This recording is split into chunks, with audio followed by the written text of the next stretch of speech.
Waktu rupanya cepat berlalu dan tiba-tiba sudah mau menginjak minggu kedua di bulan April.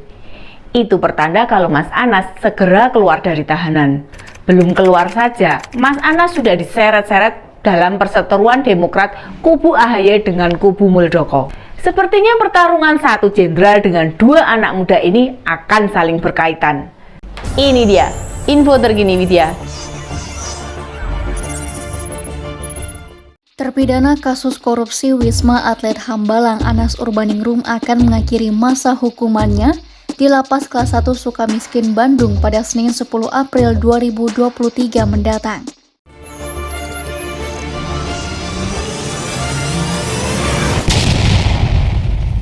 PKN atau Partai Kebangkitan Nusantara, partai di mana Mas Anas akan bergabung, butuh popularitas.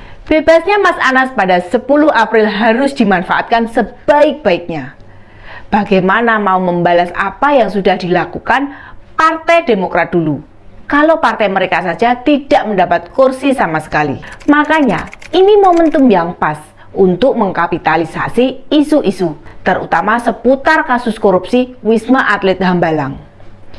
Paling tidak, hingga terselenggaranya Pilpres, Mas Anas akan jadi sumber berita penting, utamanya dikaitkan dengan Demokrat.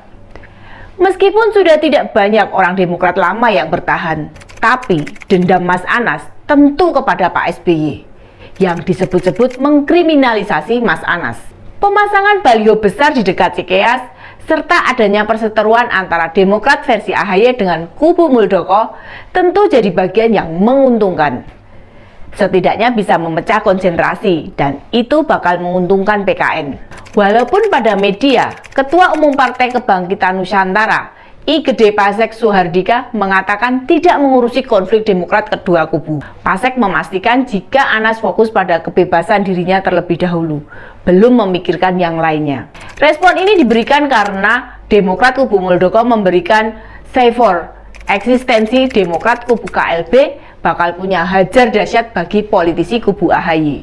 Sebab mereka merasa mendapat tambahan amunisi dengan bebasnya Mas Anas Urbaningrum ini. Siapapun tidak bisa membantah ada dendam yang membara dibawa oleh Mas Anas, yang sebenarnya juga tidak akan ditimpakan ke Mas AHY. Tapi yang diburu jelas Pak SBY, karena dia merasa dijatuhkan sewaktu menjabat Ketua Umum Demokrat. Bisa jadi dulu Mas Anas melihat Presiden bakal melindungi karena berasal dari partai yang sama dan uang dimanfaatkan sebagai kepentingan partai. Kenapa harus dia sendirian yang menanggung resikonya? Untung saja hukuman Mas Anas dikurangi dari 14 tahun menjadi hanya 8 tahun saja.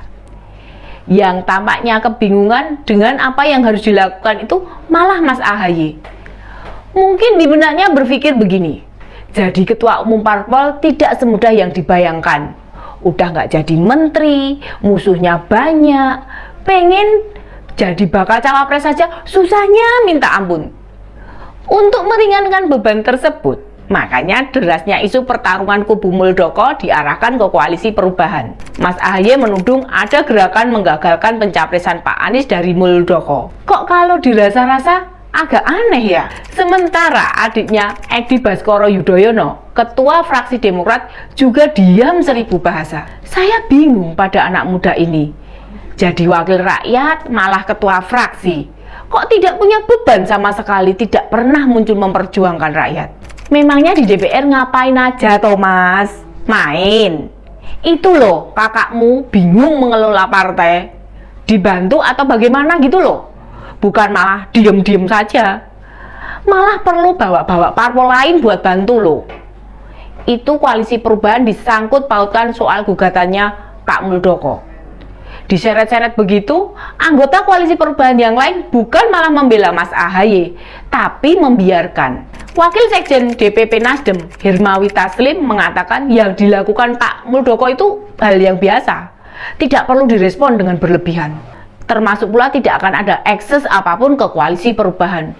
Karena yang melakukan koalisi itu partai politik, bukan atas nama perorangan.